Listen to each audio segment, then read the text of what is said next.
ನಮಸ್ಕಾರ ರೈತ ಬಾಂಧವರೇ, ನಾನು ನಿಮ್ಮ ಸ್ವಾವಲಂಬಿ ರೈತ ಪಿಲುನಾಯಕ್. ರೈತ ಬಾಂಧವರೇ, ರಾಜ್ಯದ ರೈತರಿಗೆ ಸರ್ಕಾರ ಒಂದು ಸಿಹಿ ಸುದ್ದಿಯನ್ನು ಕೊಟ್ಟಿದೆ. ಏನು ಇದು ಸಿಹಿ ಸುದ್ದಿ ಅಂತಂದ್ರೆ 2025-26ನೇ ಸಾಲಿನ ಈಗ ಮುಂಗಾರು ಹಂಗಾಮಿನಲ್ಲಿ ಅತಿವೃಷ್ಟಿ ಅಂದ್ರೆ ಅತಿ ಮಳೆಯಾಗಿ ಬೆಳೆಯನ್ನು ಹಾನಿ ಆತಲ್ಲ, ಅಂತಹ ರೈತರಿಗೆ ಬೆಳೆ ಪರಿಹಾರ ಹಣವನ್ನು ಜಮೆ ಮಾಡಿದ್ದಾರೆ. ಇದ್ ನೋಡ್ರಿ, ರಾಜ್ಯದ 14,21,000 ರೈತರಿಗೆ 2,249 ಕೋಟಿ ರೂಪಾಯಿ ಹಣವನ್ನು ಜಮೆ ಮಾಡಿದ್ದಾರೆ. ಆದ್ರೆ ಈ ಜಮೆ ಮಾಡಿರುವಂತಹ ಹಣ ರೈತರಲ್ಲಿ ಸ್ವಲ್ಪ ಕೆಲವು ರೈತರಿಗೆ ಗೊಂದಲವಾಗಿದೆ. ಯಾಕಂತಂದ್ರೆ ರೈತರು 2ರಿಂದ 3 ಅಂದ್ರೆ 3-4 ಖಾತೆಗಳನ್ನು ಕೂಡ ಹೊಂದಿದ್ದಾರೆ. ಆದ್ರಿಂದ ಯಾವ ಅಕೌಂಟ್ ನಲ್ಲಿ ಈ ಹಣ ಜಮೆ ಆಗಿದೆ ಎಂಬುದು ಕೆಲವೊಂದು ರೈತರಿಗೆ ಇದು ತಿಳಿತಾ ಇಲ್ಲ. ಇದನ್ನು ಕೂಡ ನಾವು ಯಾವ ಅಕೌಂಟ್ ನಲ್ಲಿ ನಮ್ಮ ಪರಿಹಾರ ಹಣ ಜಮೆ ಆಗಿದೆ ಎಂಬುದನ್ನು ಖಚಿತಪಡಿಸಿಕೊಳ್ಳುವುದು ಹೇಗೆ ಎಂಬುದರ ಬಗ್ಗೆ ಕೂಡ ನಿಮಗೆ ಮಾಹಿತಿ ಕೊಡ್ತೀನಿ. ಹಾಗೆ ನಮ್ಮ ಡಾಟಾ ಎಂಟ್ರಿ ಆಗಿದೆ ಅಥವಾ ಇಲ್ಲ, ನಮ್ಮ ಸರ್ವೆ ನಂಬರ್ದು ಡಾಟಾ ಎಂಟ್ರಿ ಆಗಿದೆ ಅಥವಾ ಇಲ್ಲ ಎಂಬುದನ್ನು ಚೆಕ್ ಮಾಡ್ಕೊಳ್ಳೋದು ಹೇಗೆ ಅದನ್ನು ಕೂಡ ಮಾಹಿತಿ ಕೊಡ್ತೀನಿ.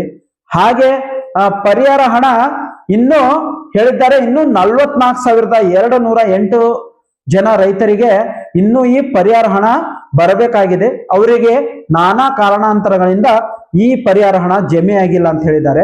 ಹಾಗಾದ್ರೆ ಆ ಯಾವ ಕಾರಣದಿಂದ ಆ ಹಣ ಜಮೆ ಆಗಿಲ್ಲ ಎಂಬುದರ ಬಗ್ಗೆ ಕೂಡ ನಿಮ್ಗೆ ಮಾಹಿತಿ ಕೊಡ್ತೀನಿ. ಹಾಗೆ ನಿಮ್ಮ ಹೊಲದ ಸರ್ವೆ ನಂಬರ್ ಹಾಕಿ, ಆಧಾರ್ ಕಾರ್ಡ್ ನಂಬರ್ ಹಾಕಿ, FID ನಂಬರ್ ಹಾಕಿ, ನಿಮ್ಮ ಬೆಳೆ ಪರಿಹಾರ ಹಣದ ಸ್ಟೇಟಸ್ ಅನ್ನು ಯಾವ ರೀತಿ ತಿಳ್ಕೊಳ್ಳೋದು ಎಂಬುದರ ಬಗ್ಗೆ ಕೂಡ ಮಾಹಿತಿ ಕೊಡ್ತೀನಿ.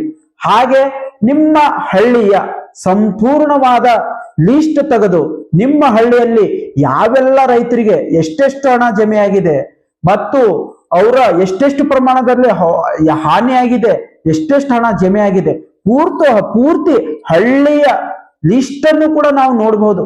ಅದನ್ನು ಕೂಡ ಹೇಗೆ ನೋಡೋದು ಎಂಬುದರ ಬಗ್ಗೆ ಕೂಡ ಮಾಹಿತಿ ಕೊಡ್ತೀನಿ. ಯಾರು ಕೂಡ ವಿಡಿಯೋನ ಸ್ಕಿಪ್ ಮಾಡಬೇಡ್ರಿ, ಸಂಪೂರ್ಣವಾಗಿ ವಿಡಿಯೋ ನೋಡ್ರಿ, ಸಂಪೂರ್ಣವಾದ ಮಾಹಿತಿ ನಿಮಗೆ ದೊರೀತೈತ್ರಿ. ಹಾಗಾದರೆ ಬನ್ನಿ ರೈತ ಬಾಂಧವರೇ, ವಿಡಿಯೋನ ಶುರು ಮಾಡೋಣ. ರೈತ ಬಾಂಧವರೇ, ನಿಮ್ಮ ಮೊಬೈಲ್ ಫೋನಲ್ಲಿ ಗೂಗಲ್ ಕ್ರೋಮ್ ಬ್ರೌಸರ್ನ ಓಪನ್ ಮಾಡ್ಕೊಳ್ಳಿ. ಇಲ್ಲಿ ಗೂಗಲ್ ಕ್ರೋಮ್ ಬ್ರೌಸರಲ್ಲಿ ಪರಿಹಾರ ಆನ್ಲೈನ್ ಅಂತ ಸರ್ಚ್ ಮಾಡಿ. ಪರಿಹಾರ ಆನ್ಲೈನ್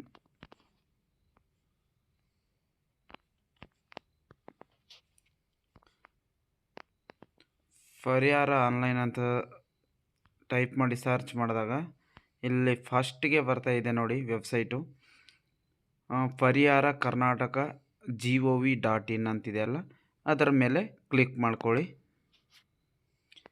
ಕ್ಲಿಕ್ ಮಾಡಿಕೊಂಡಾಗ ಇಲ್ಲಿ ಭೂಮಿ ಆನ್ಲೈನ್ ಪರಿಹಾರ ಅಂತ ವೆಬ್ಸೈಟ್ ಓಪನ್ ಆಗಿದೆ, ಇಲ್ಲಿ ನೋಡ್ಬೋದು. ಇಲ್ಲಿ ನೋಡ್ರಿ, ಕೆಳಗಡೆ ಪರಿಹಾರ ಲಿಂಕ್ಸ್ ಅಂತಿದೆ. ಅದರಲ್ಲಿ ಪರಿಹಾರ data entry progress report, citizen login, payment abstract report ಅಂತಿದೆ. ಅದನ್ನೇನು ನೋಡೋಕೆ ಹೋಗಬೇಡಿ. ಇಲ್ಲಿ ಕೆಳಗಡೆ ಇನ್ನೊಂದು ಆಪ್ಷನ್ಸ್ ಇದೆ ನೋಡಿ, ಪರಿಹಾರ ಪೇಮೆಂಟ್ಸ್ ರಿಪೋರ್ಟ್ಸ್ ಅಂತಿದೆಯಲ್ಲ, ಅದರಲ್ಲಿ ಬನ್ನಿ. ಇಲ್ಲಿ ಏನೇನಿದೆ, ನ್ಯೂ ರಿಪೋರ್ಟ್ಸ್ ಅಂತಿದೆ. ಕೆಳಗಡೆ 2023 ಖಾರಿಫ್ ಡ್ರಾಟ್ ಸೀಸನ್ ಅಂತಿದೆ. Old report for details of ಪರಿಹಾರ ಬಿಫೋರ್ 2023 ಖಾರಿಫ್ ಡ್ರಾಟ್ ಸೀಸನ್. ಕೆಳಗಡೆ ವಿಲೇಜ್ ವೈಸ್ ಲಿಸ್ಟ್ ಇದೆ. ಇವಾಗಿಲ್ಲಿ ನಾನು ನಿಮಗೆ ಹೇಳೋದಿಷ್ಟೇ ರೀ. ಈಗ ಸದ್ದ ನಮಗೆ ಹೊಸ ರಿಪೋರ್ಟ್ ಬೇಕಾಗಿತ್ತು ರೀ, ಆದ್ದರಿಂದ ನ್ಯೂ ರಿಪೋರ್ಟ್ ಅಂತಿದೆಯಲ್ಲ ಅದರ ಮೇಲೆ ಕ್ಲಿಕ್ ಮಾಡೋಣ್ರಿ. ಕ್ಲಿಕ್ ಮಾಡಿದಾಗ ಭೂಮಿ ಆನ್ಲೈನ್ ಪರಿಹಾರ ಇನ್ಪುಟ್ ಸಬ್ಸಿಡಿ ಪೇಮೆಂಟ್ ಡೀಟೇಲ್ಸ್ ಬರ್ತಾ ಇದೆ ನೋಡಿ. ಇಲ್ಲಿ ವರ್ಷ, ಋತು ಮತ್ತು ವಿಪತ್ತಿನ ವಿಧ ಅಂತ ಕೇಳ್ತಾ ಇದೆ. ಇಲ್ಲಿ ವರ್ಷ ಇದ್ದಲ್ಲಿ 2025-26 ಸೆಲೆಕ್ಟ್ ಮಾಡಿರಿ. ಋತು ಅಂತಿದ್ದಲ್ಲಿ ಖಾರಿಫ್ ಹಾಕ್ರಿ, ಖಾರಿಫ್ ಅಂದರೆ ಮುಂಗಾರು. ಆಮೇಲೆ ಕ್ಲೈಮೇಟ್ ಟೈಪ್ ಅಂದರೆ ವಿಪತ್ತಿನ ಯಾವ ಕ್ಲೈಮೇಟ್ ಅಂತಂದರೆ ಇಲ್ಲಿ ಆಟೋಮೆಟಿಕ್ಕಾಗಿ ಫ್ಲೂಡ್ ಅಂತ ಒಂದೇ ಬಂದಿದೆ, ಅದನ್ನೇ ಚಾಯ್ಸ್ ಮಾಡ್ಕೊಳ್ಳಿ. ಆಮೇಲೆ ಇಲ್ಲಿ ಗೆಟ್ ಡಾಟಾ ಅಂತಿದೆಯಲ್ಲ ಅದ್ರ ಮೇಲೆ ಕ್ಲಿಕ್ ಮಾಡ್ಕೊಳ್ಳಿ. ಕ್ಲಿಕ್ ಮಾಡಿದಾಗ ಇಲ್ಲಿ ನೋಡಿರಿ ಸರ್ಚ್ ಬಾಯ್, ಇಲ್ಲಿ ನೋಡ್ಬೋದು ರೀ. ನಾವು ಸರ್ಚ್ ಮಾಡಬೇಕಾದ್ರೆ ಆಧಾರ್ ನಂಬರ್ ಇಟ್ಕೊಂಡು ಸರ್ಚ್ ಮಾಡ್ಬೋದು, FID ಇಟ್ಕೊಂಡು ಸರ್ಚ್ ಮಾಡ್ಬೋದು. ಮೊಬೈಲ್ ನಂಬರು ಇದರಲ್ಲಿ ಈ ಸಲ ಹಾಕಿಲ್ಲ, ಅದನ್ನು ಬಿಟ್ಬಿಡಿ. ಮೊಬೈಲ್ ನಂಬರ್ ಹಾಕೋದು ಅದನ್ನು ಒಂದು ಬಿಟ್ಬಿಡಿ. ಆಮೇಲೆ ಸರ್ವೆ ನಂಬರ್ ಅಂತಿದೆಯಲ್ಲ, ಸರ್ವೆ ನಂಬರ್ ಹಾಕಿ ಕೂಡ ನಾವು ಈ 3 ವಿಧದಿಂದ ನಾವು ಪರಿಹಾರ ನಮ್ಗೆ ಅಮೌಂಟ್ ಜಮಾ ಆಗಿದೆ ಅಥವಾ ಇಲ್ಲ ಎಂಬುದನ್ನು ಚೆಕ್ ಮಾಡ್ಕೋಬೋದು ರೀ. ಇಲ್ಲಿ ಇದರ ಆಧಾರ್ ಕಾರ್ಡ್ ನಂಬರಲ್ಲಿ ನೀವು ಚೆಕ್ ಮಾಡಿದರೆ ಅದು ಕೂಡ ಸ್ವಲ್ಪ ಡಿಫಿಕಲ್ಟೇ ಇದೆ. ಈ ಫಾರ್ಮರ್ ID FID ನಾವು ಎಲ್ಲರ ಕಡೆಯೂ ನಾವು ಇರೋದಿಲ್ಲ, ಕೆಲವೊಂದು ರೈತರ ಕಡೆ ಇರುತ್ತೆ, ಎಲ್ಲರ ಕಡೆ ಅಂತೂ ಇರಲ್ಲ. ಸಾಮಾನ್ಯವಾಗಿ ನಮಗೆ ಈಜಿ ಮೆಥಡ್ ಅಂತಂದರೆ ಬಾಯ್ ಸರ್ವೆ ನಂಬರ್ ಮೇಲೆ ನಾವು ಆರಾಮಾಗಿ ಹುಡುಕ್ಬೋದು ರೀ. ಅದರಿಂದ ಸರ್ವೆ ನಂಬರ್ನ ಇಲ್ಲಿ ಕ್ಲಿಕ್ ಮಾಡ್ಕೋರಿ. ಕ್ಲಿಕ್ ಮಾಡಿಕೊಂಡು ಇಲ್ಲಿ ನಿಮ್ಮ ಜಿಲ್ಲೆ ಕೇಳ್ತಾ ಇದೆ, ತಾಲೂಕು ಕೇಳ್ತಾ ಇದೆ, ಹೋಬಳಿ ಕೇಳ್ತಾ ಇದೆ, ವಿಲೇಜ್ ಕೇಳ್ತಾ ಇದೆ. ಆಮೇಲೆ ಇಲ್ಲಿ ಸರ್ವೆ ನಂಬರ್ ಹಾಕ್ರಿ. ಆಮೇಲೆ ಹಿಸ್ಸಾ ನಂಬರ್ ಹಾಕ್ರಿ. ಫೆಚ್ ಡಾಟಾ ಅಂತ ಹೊಡೀರಿ. ಹೊಡೆದಾಗ ಇಲ್ಲಿ ಡಿಕ್ಲೇರ್ ಬಂದುಬಿಡ್ತೈತೆ ರೀ.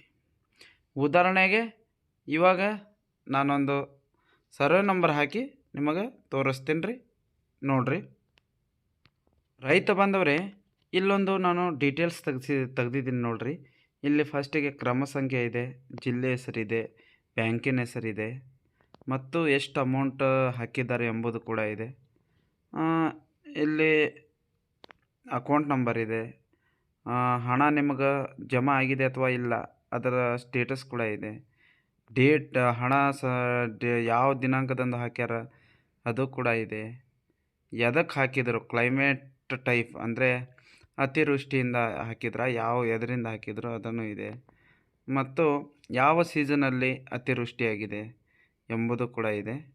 ಮತ್ತು ಸಂದಾಯದ ವರ್ಷ ಕೂಡ ಇದೆ.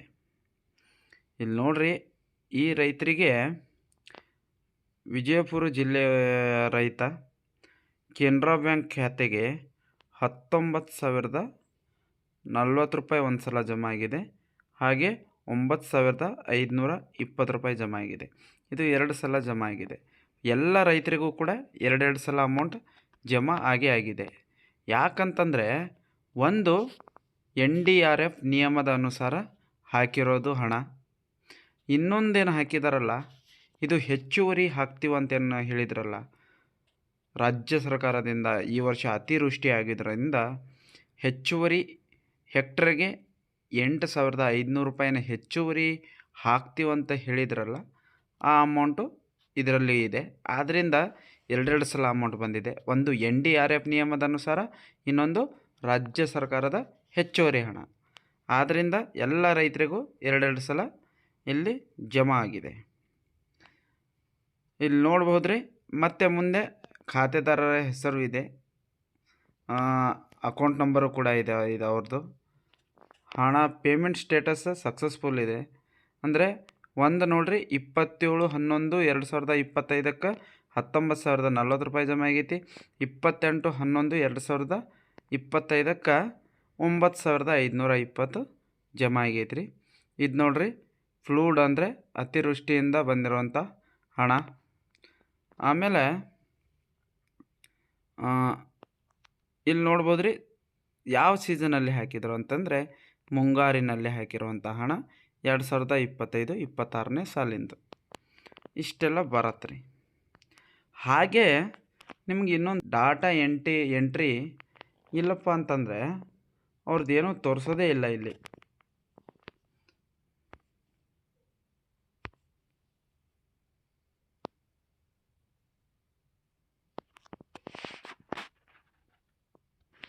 ಇದೆ, ಇಲ್ಲಿ ನೋಡ್ಬೋದು ರೀ, ಡಾಟಾ ನಾಟ್ ಫೌಂಡ್, ಡಾಟಾ ಸಿಗಲಿಲ್ಲ ಅಂತಿದೆ. ಇದು ನೋಡ್ರಿ, ಕೆಲವೊಂದು ರೈತರಿಗೆ ಈ ಥರ ಆಗಿದೆ. ಯಾಕಾಗಿದೆ ಅಂತ ಇದು ತಿಳಿತಾ ಇಲ್ಲ.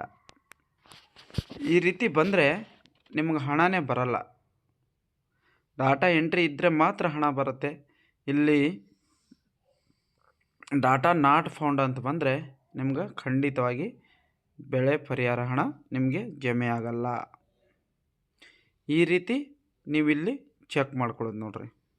ಇಲ್ಲಿ ಲಾಸ್ಟಿಗಿದೆ ನೋಡಿ ವಿಲೇಜ್ ವೈಸ್ ಲಿಸ್ಟ್ ಅಂತಂದರೆ ಇದು ನಿಮ್ಮ ಹಳ್ಳಿಯ ಸಂಪೂರ್ಣವಾದ ಲಿಸ್ಟೇ ಬಂದುಬಿಡುತ್ತೆ. ಇಲ್ಲಿ ನಿಮ್ಮ ಹಳ್ಳಿಯಲ್ಲಿ ಯಾರಿಗೆಲ್ಲ ಹಣ ಬಂದಿದೆ, ಎಷ್ಟು ಬಂದಿದೆ ಎಲ್ಲ ಬಂದುಬಿಡುತ್ತೆ.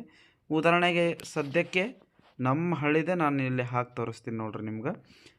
ಅದರ ಮೇಲೆ ಕ್ಲಿಕ್ ಮಾಡಿದಾಗ ಇನ್ಪುಟ್ ಸಬ್ಸಿಡಿ ಪರಿಹಾರ ಹಣ ಸಂದಾಯದ ವಿವರಗಳು ಅಂತಿದೆ. ಪರಿಹಾರ payments reports as on dated 16/12/2025 ಅಂತಂದರೆ ಈಗ 16/2/2025 ಇದು ಇದೆ.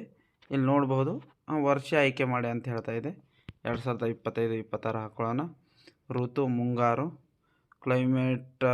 ಕ್ಲೈಮೇಟ್ ಅಥವಾ ವಿಪತ್ತಿನ ವಿಧ, ಪ್ರವಾಹ ಹಾಕ್ಬಿಡೋಣ್ರಿ, ಅತಿ ಪ್ರವಾಹದಿಂದ ಬಂದಿರುವಂಥ ಹಣ. ಆಮೇಲೆ ಇಲ್ಲಿ ಡಿಸ್ಟಿಕ್ ಕೇಳ್ತಾ ಇದೆ, ವಿಜಯಪುರ ಹಾಕ್ತೀನಿ. ನಮ್ಮದು ತಾಲೂಕು ಬಸವನ ಬಾಗೇವಾಡಿ, ಹೋಬಳಿ ಬಸವನ ಬಾಗೇವಾಡಿ ಬರುತ್ತೆ. ಮತ್ತು ನಮ್ಮ ವಿಲೇಜು ಉಪ್ಪಲ್ದನೆ ಬರುತ್ತೆ. ಇಲ್ಲಿ ಗೆಟ್ ರಿಪೋರ್ಟ್ ಅಂತ ಇದೆಲ್ಲ ಅದರ ಮೇಲೆ ಕ್ಲಿಕ್ ಮಾಡೋಣ.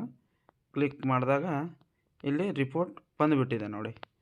ಸರಿ, ಸುಮಾರು ಇಲ್ಲಿ 364 ಜನಕ್ಕೆ ಬಂದಿದೆ ಇಲ್ಲಿ ಅಮೌಂಟು.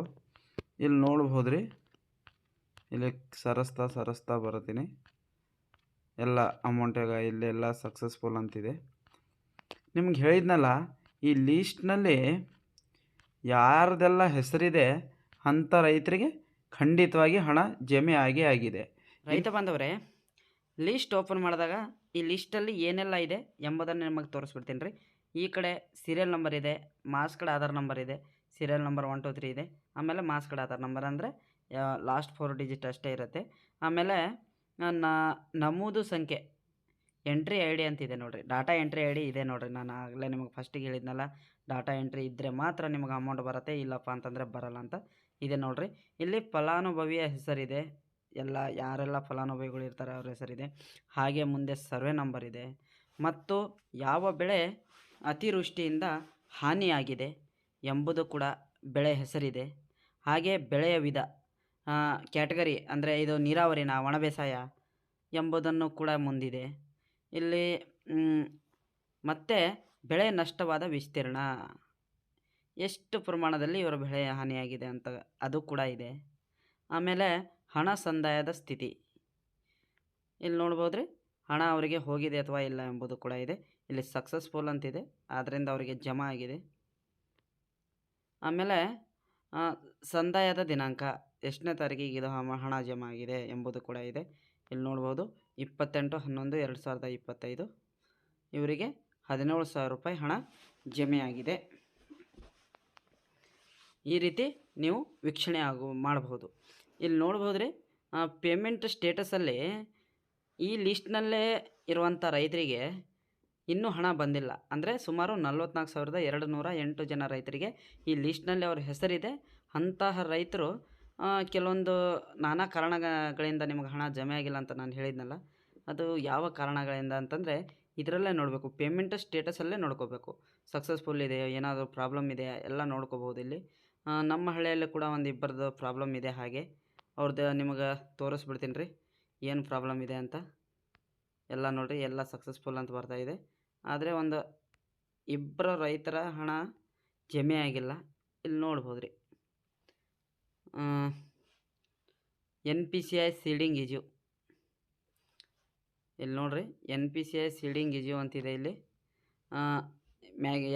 ಇಲ್ಲಿ 30 ಗುಂಟೆದ ಇವ್ರದ್ದು 5,100 ರೂಪಾಯಿ ಹಣ ಬರಬೇಕಿತ್ತು.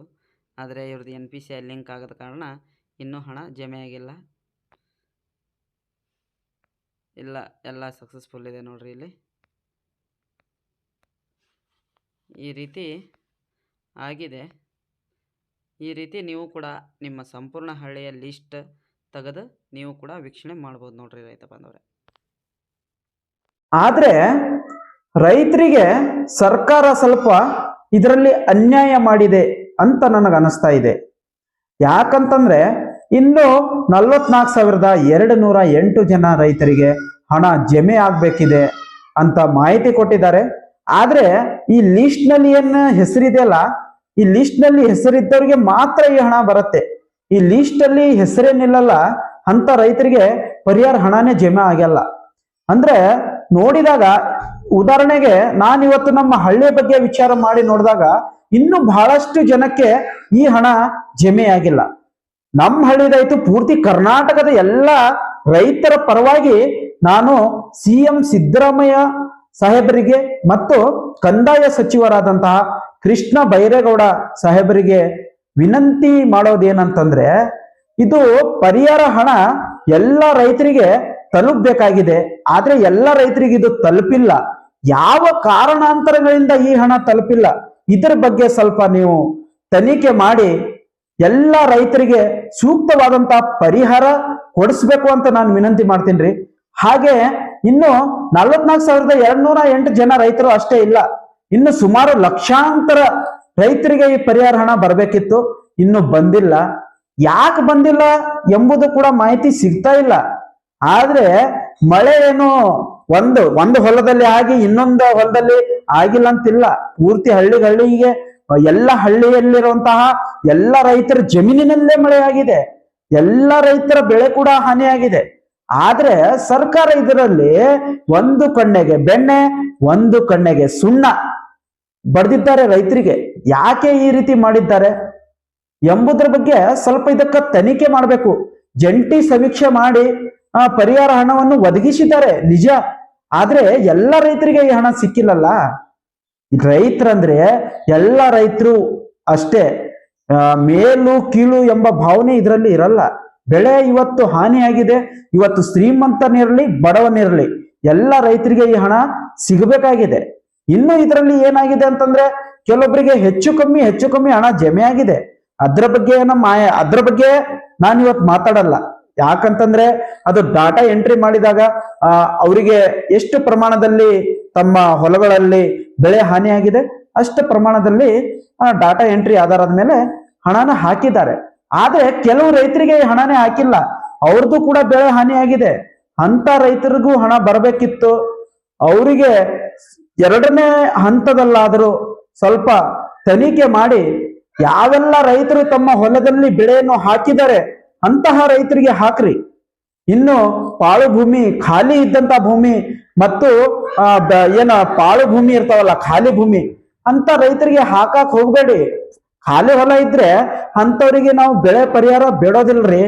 ನಮ್ಗೆ ಏನು ಬೆಳೆ ಹಾನಿ ಆಗಿದೆ ಅಲ್ಲ, ಬೆಳೆ ಹಾಕಿ ಬೆಳೆ ಹಾನಿ ಆಗಿದೆ ಅಲ್ಲ ಅಂತ ರೈತರಿಗೆ ಈ ಹಣ ನೀವು ಕೊಡ್ಬೇಕಾಗಿದೆ.